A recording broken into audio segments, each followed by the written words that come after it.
Liam and Chloe had a life most people only dream of. After years of hard work, they had just closed on their dream home, a beautiful house with a sprawling garden, a perfect nest for the family they were about to start. Chloe was 3 months pregnant, and their future seemed like a straight, sunlit road. They had everything they had ever wanted. But they were about to discover that some roads have dark, hidden turns, and their perfect life was built on a foundation that was about to crack. The first sign that something was deeply wrong came late one Tuesday night. Liam woke up to an empty bed and a strange silence in the house. When he went downstairs, he found the back door wide open, letting in the cold night air. His heart pounded as he stepped into the garden, and that's where he saw her. Chloe was kneeling in the freshly tilled soil of her flower bed, illuminated only by the faint moonlight. She was scooping handfuls of dark, rich earth and putting it in her mouth, her eyes glazed over in a disturbing trance. When he called her name, she snapped out of it, looking utterly bewildered with no memory of how she got there. That night was just the beginning. A week later, their framed wedding photo, which sat on the mantelpiece, inexplicably shattered while they were in the next room. Then came the whispers. Faint, hissing sounds that seemed to come from empty corners of the house, always stopping the moment they tried to listen closely. Chloe started having terrifying nightmares, waking up in a cold sweat, but only remembering fragments of a woman's mocking laughter. Their dream home was slowly transforming into a place of paranoia and fear. Desperate for a logical answer, they went to a doctor. After hearing about the bizarre soy-leading episodes, the physician gave them a diagnosis that sounded both strange and reassuring. Pica, a rare condition where pregnant women develop cravings for non-food items due to a mineral deficiency. He prescribed iron supplements and told them to monitor her diet closely. For a moment, a wave of relief washed over them. It was medical. It was explainable. It could be fixed. But the doctor's neat explanation couldn't silence the whispers that followed them home.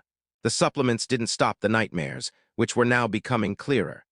Chloe would dream of a shadowy woman with burning eyes who would whisper terrible things about Liam, telling Chloe she was a temporary placeholder in a life that didn't belong to her. This was more than a deficiency. It felt like an invasion. Liam knew, deep in his gut, that the pica was just a symptom of a much darker disease. To understand the real threat, Liam had to look back into a part of his life he had tried to bury forever. Years before he met Chloe, he was in a turbulent, all-consuming relationship with a woman named Serafina. She was magnetic and passionate, but also intensely jealous and possessive. Her interest in spirituality had always leaned towards the darker, more occult practices, something Liam had found edgy at the time but deeply unsettling in hindsight. Their breakup had been explosive. In their final, bitter confrontation, Serafina had dragged him into a bizarre ritual. With candles and strange herbs, she made him recite words he didn't understand, forcing him into a binding vow. She had hissed that if his heart couldn't belong to her, then his happiness would belong to no one. He had laughed it off as the dramatic theatrics of a scorned lover, a crazy story to tell his friends. He never imagined that the vow was a seed planted years ago that was only now beginning to sprout. The breaking point came during a tense argument about another shattered keepsake. Chloe wasn't just scared anymore, she was different. Her personality would shift in a flash, from weepy and terrified to cold and cruel. She looked at Liam with an unfamiliar contempt in her eyes, her voice dripping with a venom that wasn't hers. She was pushing him away, dismantling their love piece by piece, and he felt utterly powerless to stop it. In the heat of the fight, as Liam pleaded with the woman he loved to come back to him, she let out a cold, sharp laugh. "You always were so naive, my lion," she sneered. Liam froze. His blood ran cold. My lion? That was Serafina's private nickname for him, a name he hadn't heard in almost a decade.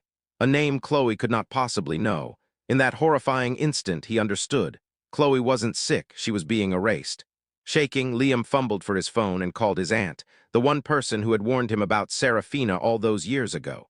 When she heard the panic in his voice and the name, Serafina, a long, heavy silence filled the line. Her voice, when she finally spoke, was trembling with a fear he recognized from his childhood, the kind of fear reserved for stories that weren't supposed to be real. "Liam," she whispered, "what has she done?" His aunt revealed the horrifying truth. Serafina hadn't just been dabbling in the occult. She was from a family that practiced it seriously. The binding vow wasn't just a promise, it was a curse. She had tethered a parasitic entity to Liam's soul, a spiritual predator designed to remain dormant until he achieved true happiness. The moment he was at his peak, a perfect wife, a child on the way, the entity would awaken and hollow out its host, feeding on their joy and turning it into misery. Their life became a silent, desperate war. The entity, now fully awake, grew bolder. Chloe's cravings for soil became more ravenous, leaving her pale and weak as if something was draining the very life from her and the baby. The whispers in the house were now clear, mocking voices that taunted Liam, repeating his deepest insecurities. The love and warmth that once filled their home had been replaced by a chilling, oppressive presence. They sought help everywhere they could. They spoke to priests, spiritual healers, and paranormal investigators, but every attempt to fight back failed spectacularly. A cleansing ritual resulted in a sudden, inexplicable fire in the kitchen. A blessed object placed in the bedroom would be found broken or missing the next day.